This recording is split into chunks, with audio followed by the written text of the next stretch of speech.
el hombre que caminó con Dios. Enoc, un hombre que caminó con Dios. Yo los invito a que abran su Biblia en Génesis capítulo 5. Génesis capítulo 5, versículos 21 al 24.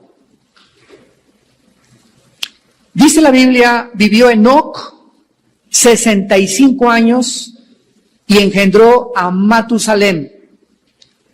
Y caminó Enoc con Dios.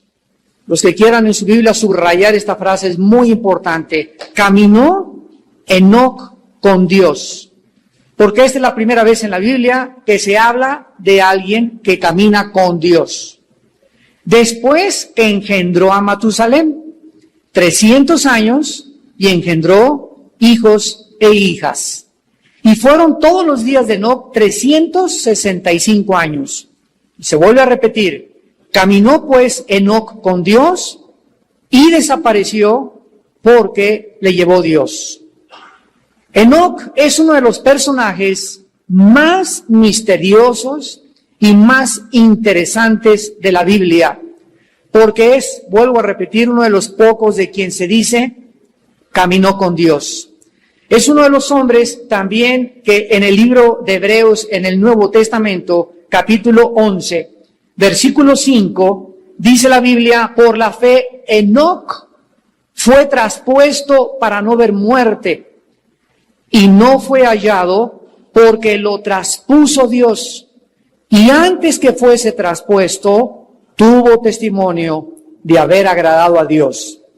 Enoc no solamente es importante de estudiar, a pesar de que hay solamente 3 pasajes donde se menciona Enoc, que es Génesis 5, Hebreos 11 y Judas, que lo voy a hacer más adelante, sino que este es el primer hombre en la historia, en la Biblia, que fue arrebatado, que no murió, que subió al cielo y fue transformado antes de poder entrar a la presencia de Dios.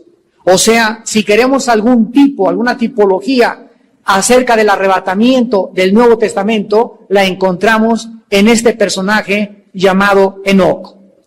Los días en que Enoc vivió, de acuerdo a la epístola de Judas, versículos 14 y 15, fueron tiempos de profunda iniquidad, de maldad, de depravación, de violencia, de crímenes, de secuestros, de todas aquellas características que conforman la sociedad actual en la que estamos viviendo. Dice Judas 14, de estos también profetizó Enoc. O sea, el Nuevo Testamento nos habla que él fue un profeta.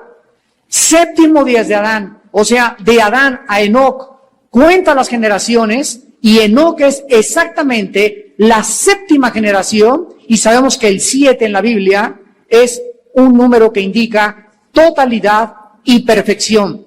O sea que de Adán a Enoc hubo 7 generaciones. Él era la 7ª generación. Y dice aquí, he aquí vino el Señor con sus santas decenas de millares, para hacer juicio contra todos y dejar convictos a todos los impíos y todas sus obras limpias que han hecho impíamente, y de las cosas duras que los pecadores impíos han hablado en contra de él. La tierra en los tiempos de Enoc estaba pues sumida en violencia. Y es interesante que Enoc fue sacado de la tierra, arrebatado por Dios, porque nos habla de que antes de que Cristo venga a arrebatar a la iglesia, las características de la iglesia que van a prevalecer en esos tiempos van a ser exactamente iguales a las que vivió este personaje llamado Enoc. Yo si les preguntara a todos ustedes, levante la mano, no lo hagan, ¿cuántos quieren irse en el arrebatamiento de la iglesia? Creo que muchos conocen esta doctrina.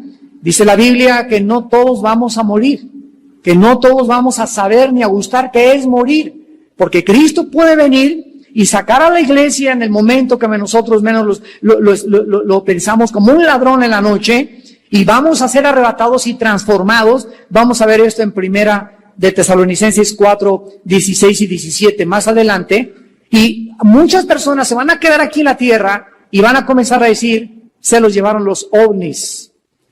Misteriosamente los noticieros de televisión van a ser congestionados. Pilotos de aviones van a estrellarse porque desaparecieron los pilotos de los aviones. Trenes se van a escarrilar porque no había nadie que los manejara. Va a haber un tráfico tremendo, choques de carros, porque de repente millones de personas van a desaparecer de este planeta Tierra, de acuerdo a lo que se conoce como la doctrina del arrebatamiento. Si ustedes quieren ser arrebatados, y estamos en los tiempos precisamente que Enoc profetizó, necesitamos tomar el modelo de Enoc. Porque dice claramente el libro de Hebreos, antes de que Enoc fuera arrebatado o fuera traspuesto, tuvo testimonio de haber agradado a Dios. Y esta forma en la que el Espíritu Santo nos habla acerca de Enoc, nos dice en Génesis que él caminó con Dios. Y vamos pues en esta tarde a analizar qué significa caminar con Dios, para que estemos absolutamente seguros de que nosotros también estamos caminando con Dios. La tierra en esos tiempos estaba sumida con mucha maldad y Noé nació 69 años después del traslado de Enoc. Noé nació 69 años después, o sea, Enoc fue abuelo de Noé. Y después vemos nosotros que Matusalén, hijo de Enoc y papá de Noé, vivió hasta el diluvio y fue un instrumento para enseñarle a su hijo Lamec qué era lo que Dios anhelaba de su vida y de su familia. Lamec fue un varón de Dios que dio la profecía acerca de lo que Dios haría con Noé. Dice Génesis 5, 28, vivió Lamec 182 años y engendró un hijo. Y llamó su nombre Noé. Ustedes saben que Noé significa consuelo. Noé significa consolación o consuelo en el hebreo. Porque con la entrada o el nacimiento de Noé, Dios iba a consolar al mundo después del diluvio. Y entonces dice la Biblia, diciendo, este nos aliviará de nuestras obras y del trabajo de nuestras manos, a causa de la tierra que Jehová maldijo. Vemos pues que hay una profecía antes de que Noé naciera, de que cuando él naciera, él iba a hacer un consuelo. Él iba a darle descanso a la tierra y Dios iniciaría con los 3 hijos de Noé una nueva generación de seres humanos. Vamos a ver en primer lugar en esta tarde las condiciones para poder caminar con Dios. Número 1, las condiciones para poder ser amigo de Dios. La primera es la reconciliación. La Biblia nos dice en 2 Corintios capítulo 5 en el Nuevo Testamento, hablando acerca de lo que Jesús hizo en la cruz, con la palabra reconciliar. Dice 2 Corintios capítulo 5, 17, de modo que si alguno está en Cristo, nueva criatura es. Las cosas viejas pasaron, todas son hechas nuevas. Y todo esto proviene de Dios, quien nos reconcilió consigo mismo por Cristo y nos dio el ministerio de la reconciliación. Esta palabra reconciliación es la palabra catalazo en el original griego con K, catalazo, y significa enemistad. Estábamos enemistados con Dios. Y la reconciliación, significa, es un prefijo latino que significa volver a, resurrección, volver a vivir, reconciliar, volver a conciliar, religión, volver a ligar. La reconciliación era necesaria porque antes de que tú recibieras a Cristo y antes de que yo recibiera a Cristo, dice Romanos capítulo 5, versículo 9 en adelante, que si siendo enemigos, fuimos reconciliados mediante la sangre de Jesucristo, mucho más siendo reconciliados, seremos salvados por su vida. Entonces la Biblia describe a los seres humanos como enemigos de Dios. Y aunque tú no lo digas, y aunque tú no lo creas, y me puedas en esta tarde decir, bueno, yo siempre he creído en Dios, muy bien, a lo mejor has creído en Dios, y la pregunta es, ¿en cuál Dios? ¿En cuál Dios has creído? Porque los griegos tenían millones de dioses. Los romanos tenían de Dios a los césares. La Biblia nos habla que el diablo es un dios, que es el Dios de este siglo, 2 Corintios 4:4. Entonces, cuando alguien dice, creo en Dios, la pregunta obvia es, ¿en cuál Dios? Porque, vuelvo a repetir, hay muchos dioses que el mundo ha creado y fabricado. Pero cuando venimos a la Biblia, nos revela el único Dios vivo y verdadero. Entonces, de acuerdo a la Biblia, tú eras enemigo de Dios y Cristo en la cruz del Calvario pagó por tus pecados. Cuando tú aceptas a Jesucristo en tu vida como tu Salvador, en ese momento algo sucede. De la enemistad y de ser enemigo de Dios, ahora entramos a la familia de Dios. Ahora ya no soy enemigo de Dios. Ya no estoy en contra de sus leyes. Ya no soy un rebelde en el reino de los cielos. Ahora soy una persona que ha podido entrar en amistad con Dios, no por mis obras, no por mis peregrinaciones, no por mis sacrificios que yo haya hecho, ni tú tampoco, sino gracias a la obra de un hombre llamado Jesucristo, que en esa cruz dio su sangre para que yo pudiera hacerme amigo con Dios mediante el derramamiento de su sangre preciosa. Y ahora que nosotros hemos sido hechos amigos de Dios, Dios nos entrega a nosotros los cristianos un ministerio. Fíjense ustedes, la Biblia le llama un ministerio. Y ahora nuestra labor es ir y decirles a los hombres, arrepiéntanse, hagan la paz con Dios. Tenemos el ministerio de la reconciliación. Para que cualquier ser humano pueda comenzar a convertirse en amigo de Dios, forzosamente, tú en esta tarde que me escuchas, ustedes por la televisión, el primer paso es regresar a la cruz. Y decirle a Dios, perdona mis pecados, lávame con tu sangre, creo que tú pagaste en mi lugar, te invito a mi corazón como mi Señor y mi Salvador, y en ese momento se inicia el primer paso para caminar con Dios. En segundo lugar, para poder caminar con Dios, el segundo requisito es tener la misma naturaleza. Dios es un ser totalmente diferente a nosotros.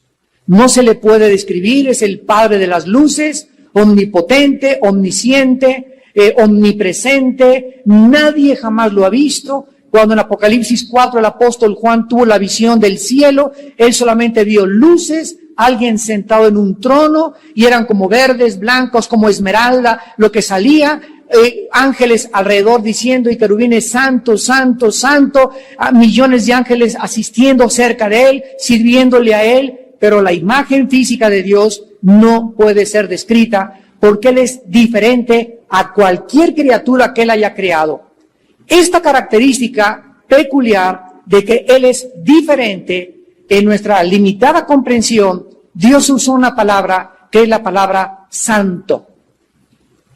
La palabra santo significa inherentemente y etimológicamente puro, diferente y separado. O sea, Dios es un ser totalmente diferente, es un ser totalmente separado, es un ser totalmente purísimo.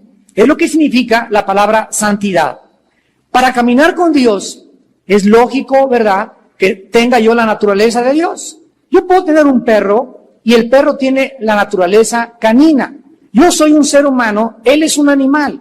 Y entonces yo no puedo hablarle y decirle, Fido, ¿cómo te sientes?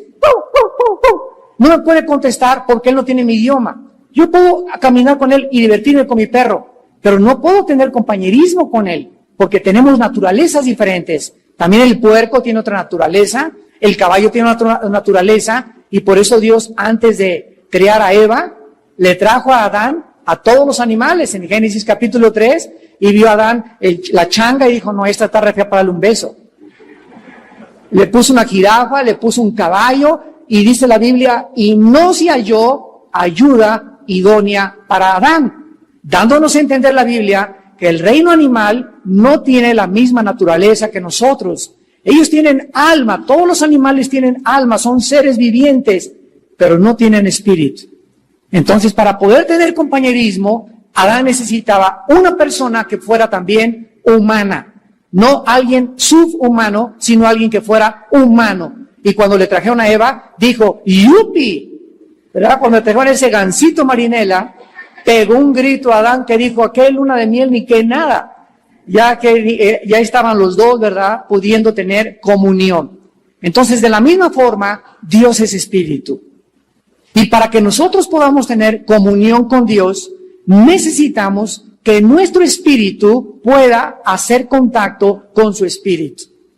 Pero como la Biblia dice que nacimos muertos, separados espiritualmente de Dios, necesitamos recibir a Cristo, que el Espíritu Santo entre a nuestra vida para que podamos otra vez volver a conectarnos con Dios.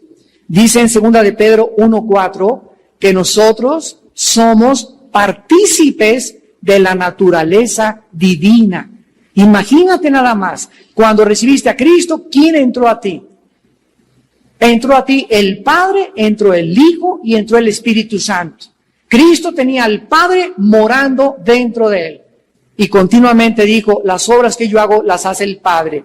Entonces, para poder tener comunión con Dios, para poder caminar con Dios, para entender a Dios, necesitamos tener su naturaleza. Y esta naturaleza es la naturaleza divina que recibimos cuando recibimos al Espíritu Santo. En tercer lugar, para poder caminar con Dios, el tercer requisito es que se necesita un acuerdo moral. Un acuerdo moral. La Biblia dice, ¿podrán caminar dos juntos si no estuvieran de acuerdo? No, ¿verdad? Imposible. Dios es santo, Dios es puro, Dios es separado, y yo tengo ahora ya su naturaleza. Al entrar el Espíritu Santo, yo no soy Dios.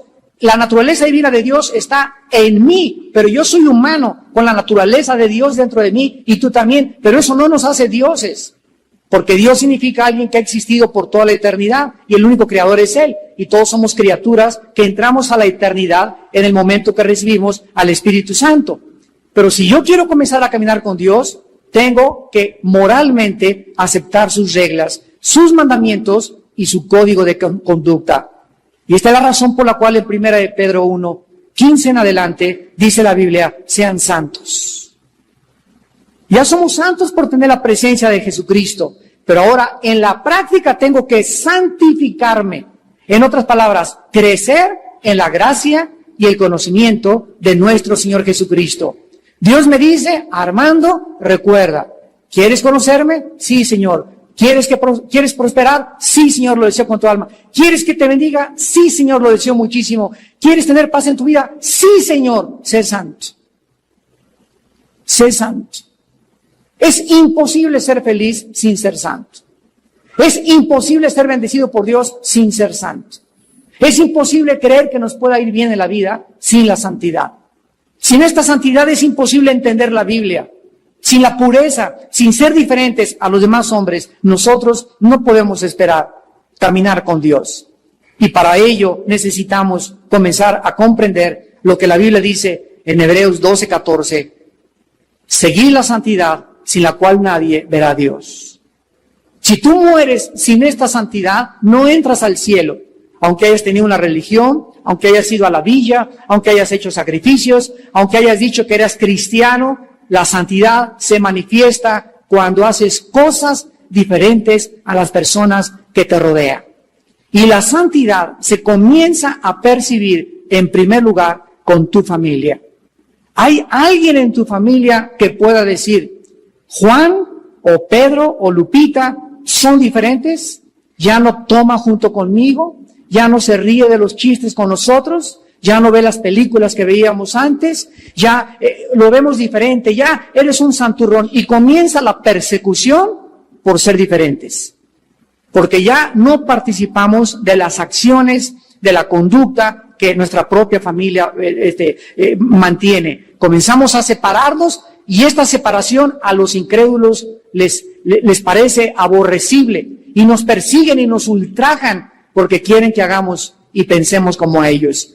Pero esta forma de vivir diferente a los demás es la que inmediatamente te va a clasificar y te va a catalogar como un puntito en medio de tanta negrura, de tantas tinieblas. ¿Sabían ustedes? Hace muchos años estaba yo estudiando arte y en una de las clases en la universidad me dijeron, si tú agarras una cubeta y metes todos los colores, el blanco, el rojo, son 8 aproximadamente todos los colores que hay, ¿saben ustedes qué color sale? El negro. El negro. O sea, que del negro salen todos los demás colores. El negro, en otras palabras, contiene todos los colores. ¿Y qué dice la Biblia? que de las tinieblas Dios sacó la luz. Hizo resplandecer en nosotros de las tinieblas la luz de Jesucristo. Y es la forma en la que nosotros debemos de reaccionar. De esas tinieblas en las que nos vivíamos, tenemos ahora, porque todo es de dentro, del negro salen todos los colores, y de lo que está dentro de mí sale absolutamente todo aquello que yo puedo manifestar que es de Dios. No es lo que entra, lo que contamina al hombre, dijo Cristo, sino lo que sale del hombre es lo que contamina, porque como es en su corazón, así es él. Entonces, si tu corazón no ha cambiado, es porque tienes tu naturaleza antigua. En 2 de Pedro 2, versículo 22 en adelante, está hablando de los falsos maestros, de aquellos que escucharon a Cristo, que fueron apartados por un tiempo por el conocimiento de Dios de las demás personas. Pero dice 2 de Pedro capítulo 2, pero les pasó lo que el proverbio, el perro vuelve a su vómito y la puerca lavada a revolcarse en el lodo. Y la pregunta es, ¿por qué un perro regresa a su vómito? Pues porque es perro, es su naturaleza. Para que el perro ya no se vuelva a tragar lo que vomitó, necesita convertirse en gato, o en chango, o con otras características, pero los perros tienen esa naturaleza.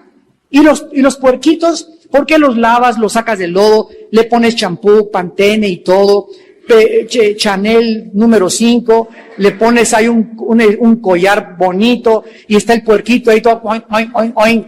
¿Cuánto te dura fuera del lodo? Te dura 5 o 10 minutos y regresa a revolcarse. ¿Por qué? Porque es puerco. Porque su naturaleza nunca fue cambiada. ¿Qué está diciendo aquí el apóstol Pedro? Que hay muchas personas que entraron a la iglesia y que han tomado estudios y que han oído de Cristo, pero regresan cuando pasa el tiempo a su vómito y a su naturaleza antigua. ¿Por qué? Porque su naturaleza nunca les fue cambiada. Nunca fueron salvos. Nunca fueron salvos. Nunca participaron de la naturaleza divina de Dios. Fueron bautizados, venían al estudio, pero ellos nunca cambiaron su vida interior. Nunca amaron la santidad, nunca lucharon por ir más lejos del pecado, nunca odiaron el pecado, nunca amaron la Biblia, no tenían vida de oración, no le hablaron nunca a nadie de Jesucristo, o sea, fueron simplemente religiosos. Por dentro estaban podridos y por fuera tenían cara de San Crisóstomo. Y vemos en último lugar que para poder caminar con Dios se necesita confiar en Dios, o sea, tener fe. En Hebreos 11, versículo 5, dice claramente la Biblia, hablando de Enoc, que fue traspuesto, fue arrebatado para no ver muerte. Hebreos 11:5. Y no fue hallado porque lo traspuso Dios. Y antes que fuera traspuesto, tuvo testimonio. Y sin este testimonio, ninguno puede ser arrebatado cuando Cristo venga por nosotros. ¿Qué testimonio dio Enoc? Tuvo testimonio de haber agradado a Dios. ¿Y qué dice Hebreos 11:6? Y sin fe es imposible agradar a Dios. Porque es necesario que el que se acerca a Dios crea en primer lugar que Dios existe, crea que le hay. Y en segundo lugar, tienes que creer que Dios recompensa. Que lo que sembramos, recogemos. Y que aunque ahorita no veo tal vez una cosecha en mis hijos o en mi negocio o en mi familia, ahí viene. ¿Por qué sigo? ¿Qué me anima a no desanimarme, a no perder la esperanza, a no amargarme, a no llenarme de rencor, a no desesperarme y decir, ya me tiro la toalla, ya para qué ser cristiano, todo me sale mal? ¿Qué es esa fuerza interna que cuando me siento cansado y ya no puedo, dice la Biblia, vuelvo a sentir fuerzas como las águilas y levanto y vuelo todavía más alto que las mismas aves? Porque los que esperan en Jehová tendrán nuevas fuerzas. ¿De dónde vienen esas nuevas fuerzas? Ese nuevo vigor que nuestra alma necesita. Es algo sobrenatural. No viene de los Valium, no viene del Ecuanil, no viene de un trago de tequila, no viene de alcohol, no viene de ninguna cosa, porque es algo que proviene de Dios. Y Dios quiere que experimentemos cuando estamos cansados, agotados, que caigamos y digamos lo que dice Filipenses 4, 6 y 7, por nada estén afanados, por nada estén estresados, por nada estén angustiados, porque estamos perseguidos y atribulados en todo, pero no angustiados, perseguidos mas no desesperados, derribados pero no destruidos, sino sean conocidas vuestras peticiones con toda oración, con ruego y con súplica, y la paz de Dios, que sobrepasa todo entendimiento, guardará vuestros pensamientos y vuestro corazón en Cristo Jesús. Cuando tú realmente llegas, Padre Santo, ya no aguanto. Yo se los digo, creo que se los dije la vez pasada, el jueves pasado, y yo, momentos en mi vida que caigo así en la cama, Padre, ya no puedo. Las cargas, la iglesia, la familia, esto y el otro, los viajes, despertarme a las 4 o 5 de la mañana muchas veces. Bueno, porque somos humanos, no somos dioses. Todavía no somos querubines, ni estamos todavía perfeccionados, ni glorificados. Dios no ha acabado contigo, ni conmigo todavía.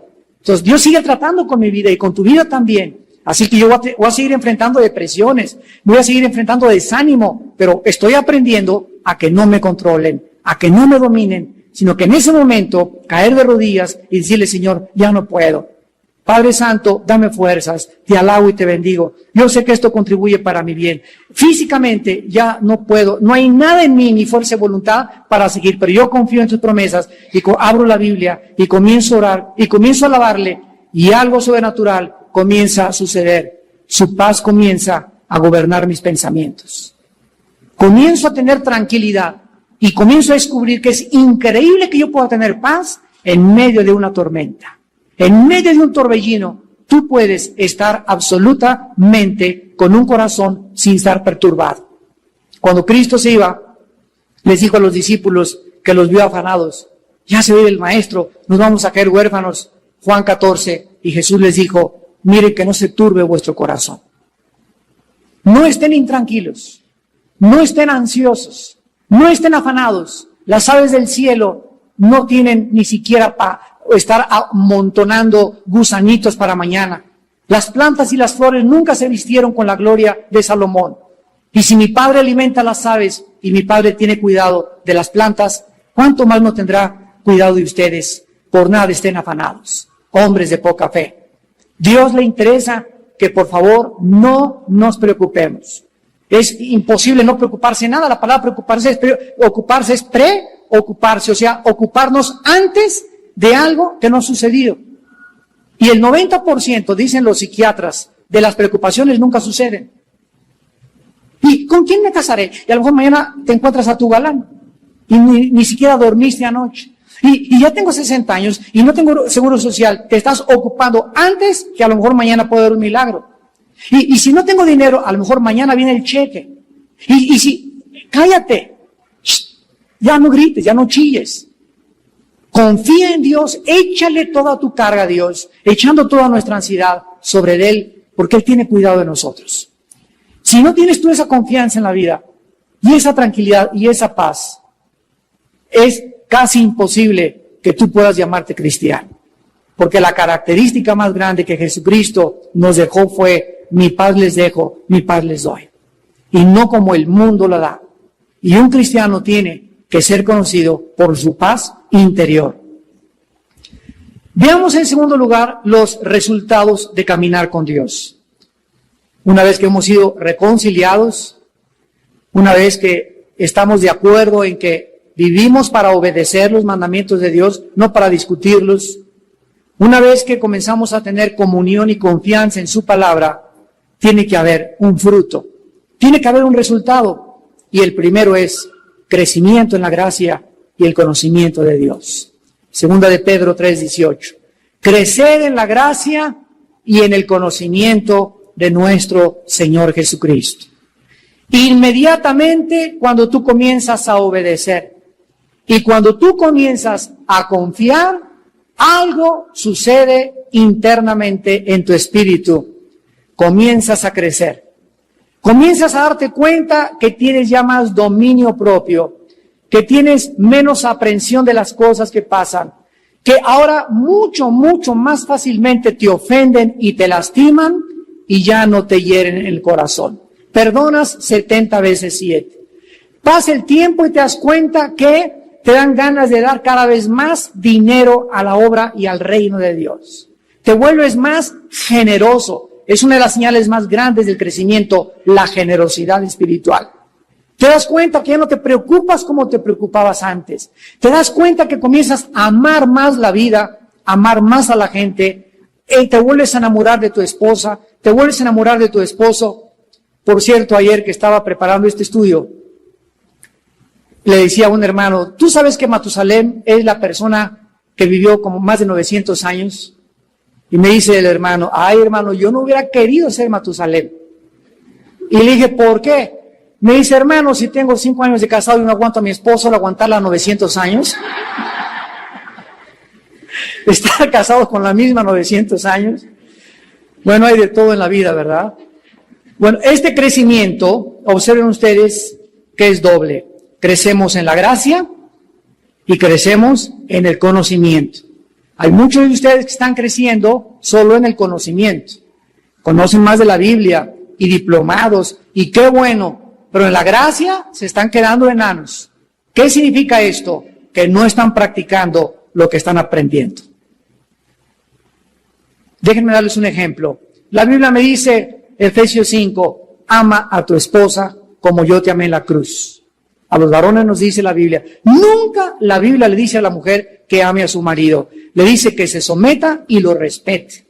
¿Por qué? Porque la mujer fue criada para recibir, no para dar. Nosotros somos los portadores de la semilla. Nosotros fuimos criados para dar, para entregarnos, para darle flores, vestidos, para llevarla, consideración, seguridad. Y ellas fueron criadas para recibir todo eso.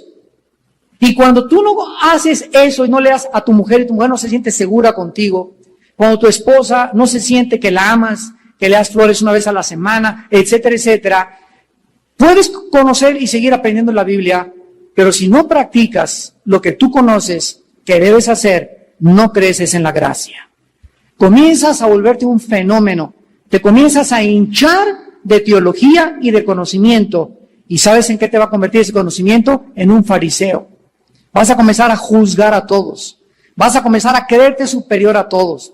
Vas a comenzar a ver el pecado en todas las personas y hablar mal de todas las personas. Te vas a ensoberbecer por el conocimiento. Porque para que el conocimiento no nos ensoberbezca per se, necesitamos la gracia de Dios. ¿Y a quiénes le da Dios esta gracia?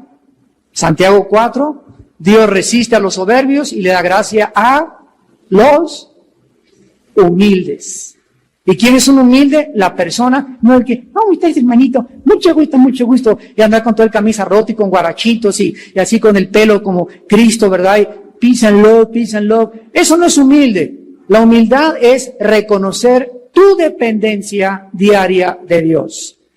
Imagínate nada más, mientras más cerca caminamos con Dios, más humildes somos, porque nos damos cuenta al lado de quién estamos caminando. Y su sola presencia todos los días, sentir su espíritu, sentir su amor, sentir su misericordia, su perdón, porque ha tenido misericordia de todos nosotros, nos llena de humildad, nos llena de compasión por los demás y nos comienza a hacer y a formar el carácter de su Hijo Jesucristo. En segundo lugar, el segundo fruto es una vida de profundo gozo y de seguridad. La vida de Enoc debió haber sido una vida verdaderamente de gozo. Y el gozo no es ja, ja, ja, jo, jo, jo, ji, ji, ji. El gozo es algo interno.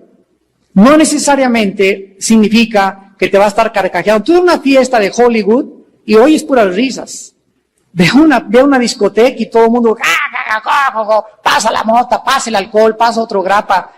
Y dices, qué padre se la están dando todos, ¿no? Sin embargo, todo eso que tú estás oyendo y viendo es la pura apariencia, porque les va a durar solamente mientras estaban ahí. Y al otro día, no te imaginas, velos por favor a las 5 o 6 de la mañana, la cruda que tienen. Y la necesidad que ellos tienen de recurrir a ese mundo para escapar de la realidad y por lo menos 3 o 4 horas de una forma artificial con anestésicos, porque ¿qué es la droga? Un anestésico. ¿Qué es el alcohol? Un anestésico. ¿Qué es la pornografía? Un anestésico que nos duerme, nos adormece porque no nos gusta vivir la realidad en nuestros 5 sentidos. La Biblia le llama cobardía. La Biblia le llama cobardes a todos aquellos que no se enfrentan a la vida en sus 5 sentidos. Cuando estaba colgado Jesucristo, se acercaron para darle un poco de hiel para adormecerlo. Y Cristo quiso morir en sus 5 sentidos hasta el último día y minuto y segundo de su vida. No quería ningún anestésico, no quería nada. Quería sufrir lo que Él tenía que sufrir por tus pecados y por mis pecados. Este gozo es un fruto del Espíritu. Este gozo es un contentamiento. 1 Timoteo 6, del 10 en adelante. Teniendo sustento y abrigo, estemos, ¿qué dice? Contentos con eso. Porque los que quieren enriquecerse, caen en tentación, en lazo, y en muchas codicias necias y engañosas, que hunden a los hombres en perdición y destrucción. ¿Qué significa esto? Que cuando yo estoy caminando con Dios, hoy en la noche tal vez no tenga para un restaurante o para ir en un carro a otro lado con mi esposa. Tenemos para cenar, hay frijolitos, refritos, mi amor, y totopos. Pero como tenemos a Cristo, esos totopitos y ese refresco y esa horchata la disfrutamos mejor que si estuviéramos en el World Trade Center, en el último piso, cenando sin Cristo y con la pura apariencia. Esto significa contentamiento, estar contentos con lo que tenemos, reconocer que no es el dinero lo que nos hace felices, reconocer que si Dios me quiere prosperar, gloria a Dios, si Él me quiere hacer famoso, que me haga famoso, pero yo no voy a buscar el dinero, ni voy a buscar trabajar 3 turnos para ganar más cuando a su amado dará Dios el sueño. Entonces tenemos que comprender que si queremos caminar con Dios, un fruto es el gozo tremendo. Y en tercer lugar, el tercer fruto de caminar con Dios es ser testigo de Jesucristo. Ser testigo de Jesucristo. Hechos 1:8. Y me serán testigos cuando haya venido sobre vosotros el Espíritu Santo, en Jerusalén, Samaria y hasta el último de la tierra. Una persona que camina con Dios, una persona que tiene un acuerdo moral con Dios, una persona que vive en santidad, una persona que tiene gozo, es una persona que manifiesta y le arde. Hay una pasión, un volcán en su vida de hablar de Cristo. Hace muchos años yo les contaba, tuve una abuela materna que se murió de 97 años de edad. A los 89 recibió a Jesucristo. Y una de las cosas que a ella la trajeron a conocer a Jesucristo, ella fue presidenta de la Acción Católica de México 40 años. Y mi abuela era de misa de las 6 de la mañana ahí en La Votiva, lo que es ahorita en Reforma enfrente, el Ángel, estaba la iglesia La Votiva, a las 6 de la mañana durante 40 años. Y mi abuelita era una señora amargada, refunfuñona, se surtía mi abuelo.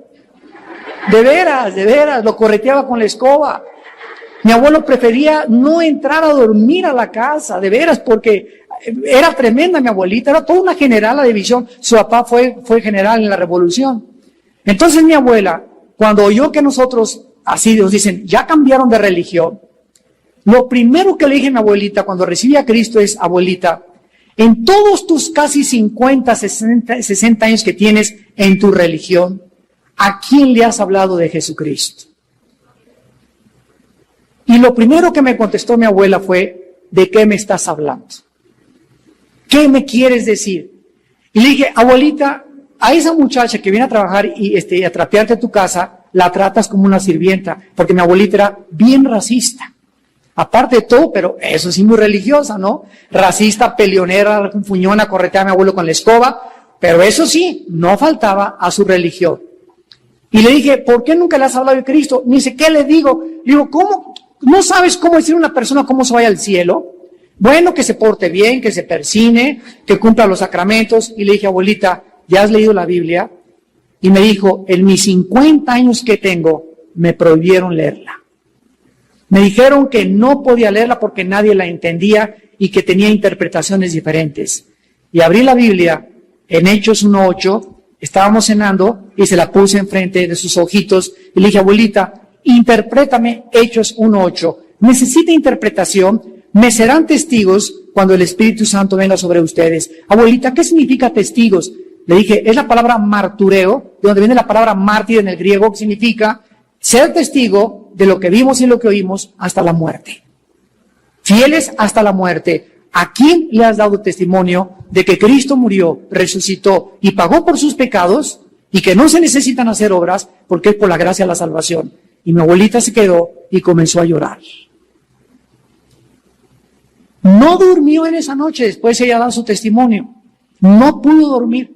Y me habló como a los 3 días y me dijo, me decía, Minito, ven para acá y dime, cuéntame, háblame más de la Biblia. Dios la había tocado. Y le había mostrado que había vivido engañada, creyendo que hay caminos que parecen derechos y el camino en el que ella vivía era un camino que la iba a llevar a la muerte.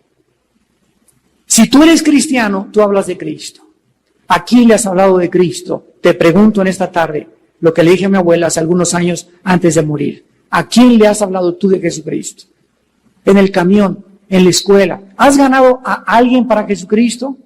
¿Le has dicho a alguien, vamos a orar y invita a Jesucristo en tu vida? Mira, ¿cuál es el plan de salvación? En el avión, en el camión, en la ruta 100, no sé dónde, pero a alguien, desde que te convertiste, a tus amigos, a tu maestro, ¿repartes folletos? Cuando vas a comer a Sanborns o a Vips, traes folletos con el plan de salvación y lo pones ahí para que la mesera lo vea. ¿Cuántas meseras se han convertido a leer el plan de salvación? Si tú no eres testigo, no estás caminando con Dios. Y si no estás caminando con Dios, tu cristianismo es de la boca para afuera. Y finalmente, veamos en Génesis 5, 21 y 22, la culminación, en último lugar, de caminar con Dios. Dice Génesis 5, 21 y 22, vivió Enoc 65 años y engendró a Matusalem. Y caminó Enoc con Dios, pero noten con microscopio y con lupa cuándo comenzó Enoc a caminar con Dios. Y caminó Enoc con Dios después que engendró a Matusalem 300 años y engendró hijos e hijas. No se nos dice que no caminó antes de que su hijo naciera, sino después de que nació. ¿De qué nos habla esto? Que en el momento en que nos convertimos en padres, el nacimiento de nuestros hijos es la motivación más grande que un ser humano pueda tener para comenzar a tener compañerismo y caminar con Dios, porque la responsabilidad de ser padres debe acercarnos más y más a Dios. Si es que te interesan tus hijos. Si yo tengo una jarra vacía y tengo vasos junto, una jarra vacía no puede llenar ningún vaso. Tú no puedes darle a tus hijos algo que tú no tienes. Entonces, nosotros, si tenemos a Cristo, tenemos algo que compartir a nuestros hijos, a la cuñada, al tío, al hermano. Tenemos la única realidad, la única verdad. Lo único que vale la pena en esta vida es Jesucristo. Todo lo demás es bluff, apariencia, presunción, hipocresía, irrealidad, alejados totalmente de que un día viene el juicio y Dios viene a juzgar a los vivos y a los muertos. El mundo está en su jaja, jiji, el club, el tenis, el campeonato de golf, por aquí, por allá, el viaje. Me compré este abrigo allá en Irak, Horshack, en París, Londres. Y el anillo, y mira el anillo que tengo, y qué marca de reloj tienes, y qué marca de pantalón siguen a tus hijos, te invito a París de vacaciones, y toda la gente vive totalmente en pura marihuanada. No necesitan meterse drogas, ya su vida es una droga. Viven en un mundo de Alicia en el País de las Maravillas, en un mundo de apariencias, en un mundo solamente donde existe para ellos la fama, el poder, las amistades, las relaciones. Y nada de esas cosas, dice la Biblia, debemos amar. No amemos al mundo ni las cosas que están en el mundo. Porque todo lo que proviene del mundo, la carne, los deseos de los ojos, los deseos de la carne y la mala gloria de la vida, no proviene del Padre, proviene del mundo. Y el mundo va a pasar y sus deseos, pero el que hace la voluntad de Dios va a permanecer para siempre. La motivación de ser padre debe ser lo más grande incentivo para que tú puedas comenzar a caminar con Dios. Noten ustedes quién nació de Enoc. Se llama Matusalem. ¿Saben ustedes qué significa Matusalem? Matusalem significa cuando muera será enviado. Apúntalo, cuando muera será enviado. Enoc recibe una revelación que a través del nacimiento de su hijo, el mundo iba a durar. Y cuando Matusalén muriera, vendría un juicio tan grande en el mundo que hundiría a todos los humanos en lo que se conoce como el diluvio universal. Los nombres estaban asociados en la Biblia con la condición humana. Ponle a tu hijo que cuando él muera, entonces será enviado. ¿Será enviado qué cosa? Será enviado el juicio de Dios. Cuando el niño muera, le estaba diciendo Dios a Enoc, abriré las fuentes de las aguas y traeré un juicio tan grande sobre la tierra que nadie sobrevivirá más que 8 personas. El hijo de Matusalén, que fue Enoc, el nieto de Noé, que fue el nieto de Enoc, y Noé, su esposa y sus 3 hijos, y sus tres esposas de los hijos, son las únicas personas que Dios salvó en este mundo. ¿Cuál sería el efecto producido en Enoc? Cuando supo que cuando mi hijo muera, viene el juicio, ¿qué hijo? ¿Qué hizo? Prepararse para el futuro. Nosotros, de la misma manera, amados santos, hemos recibido el mismo mensaje. El juicio viene. El juicio viene. Estos huracanes, cambios climatológicos, cada día más frío, cada día más calor, temperaturas, calentamiento de la tierra, inestabilidad en Sudamérica, inestabilidad política, confusión, depravación sexual, confusión económica, el Medio Oriente ardiendo en llamas como un hoyo express, Japón, Europa, y encontramos que el mundo se encuentra en llamas. Y los cristianos están todavía, ya los no cristianos, ¿verdad? No saben ni en qué mundo viven, pero los cristianos viven todavía tan alejados de que el Señor viene a juzgar a los vivos y a los muertos. Dice en Hebreos capítulo 11, versículo 7. Hebreos 11, 7. Por la fe Noé, por la confianza que Noé tenía en Dios, cuando fue advertido por Dios acerca de cosas que aún no se veían, con temor preparó el arca en que su casa se salvara. Y por esta fe condenó al mundo y fue hecho heredero de la justicia que viene por la fe.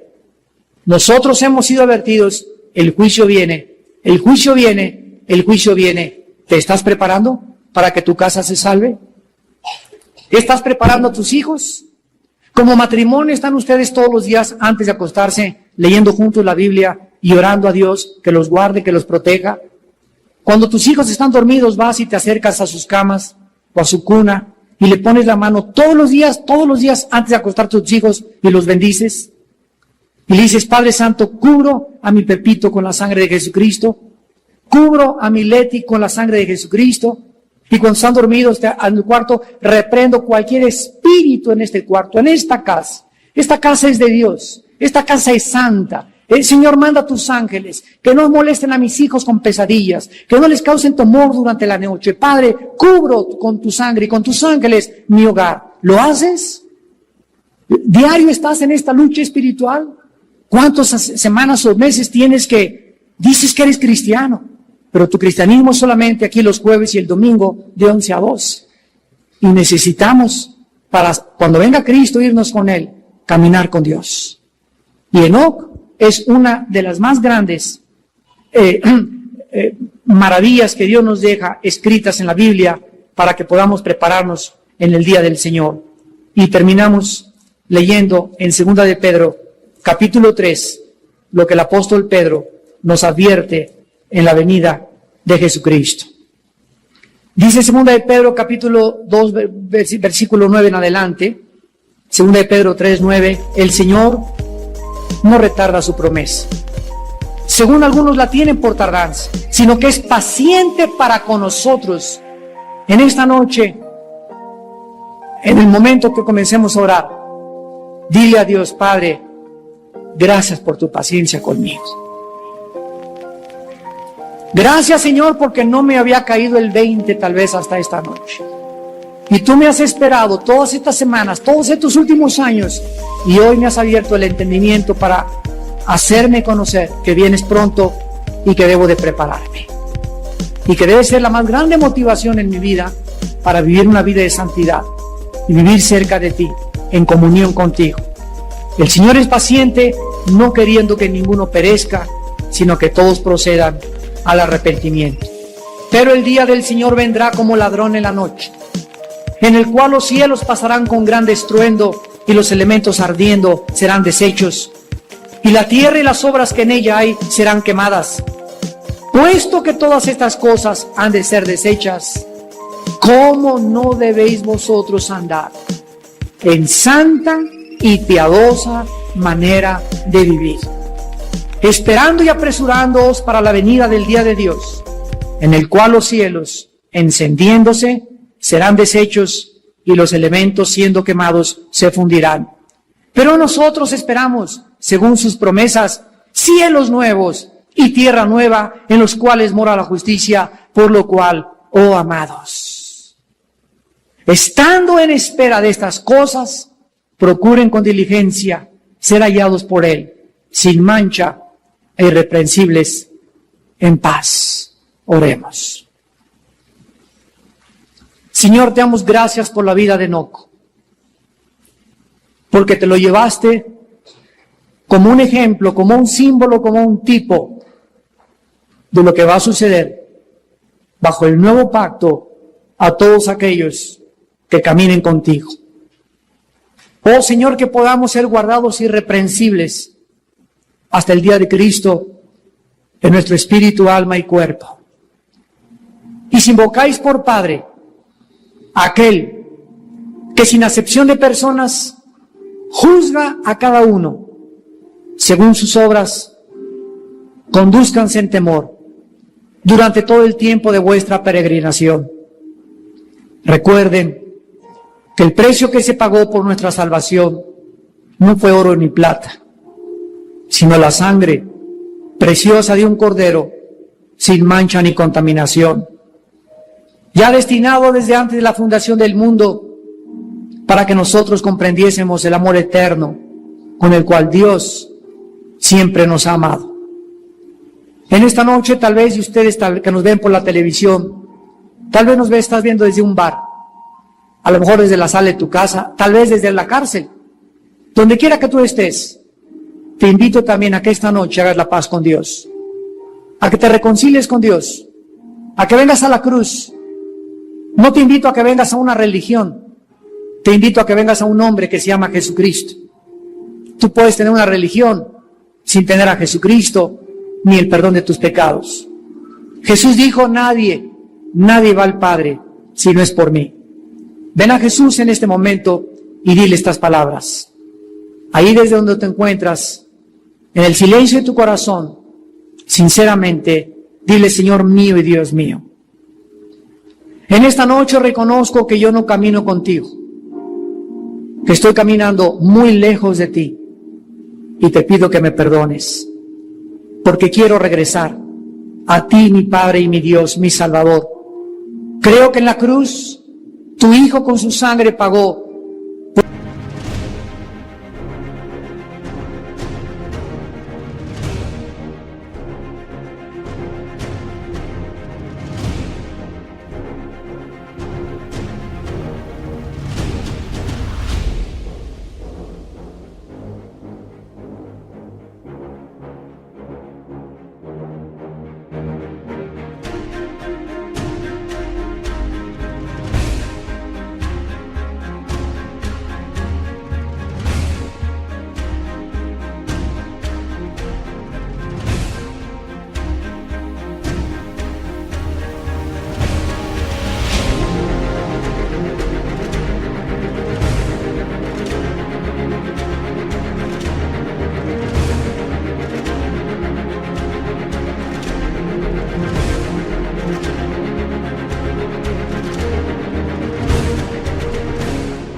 por mis pecados.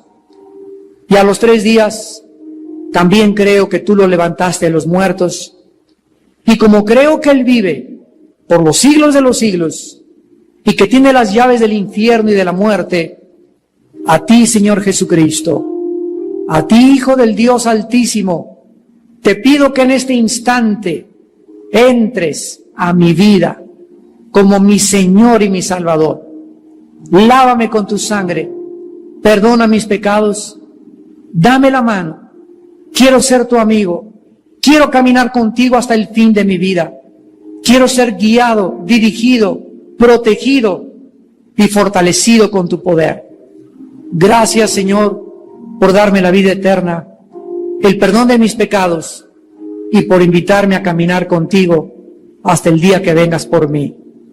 En el nombre de Jesús. Amén.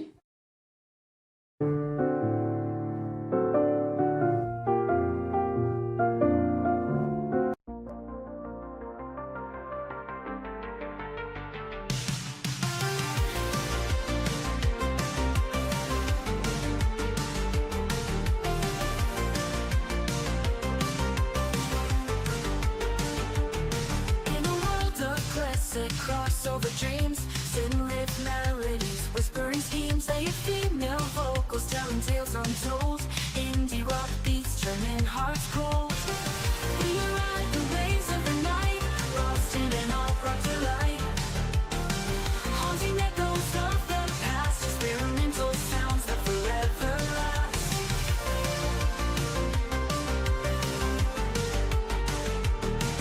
Melodic synths painting the sky in shades of pink and neon high. An indie rock heartbeat pounding true in a realm where the stars feel so new.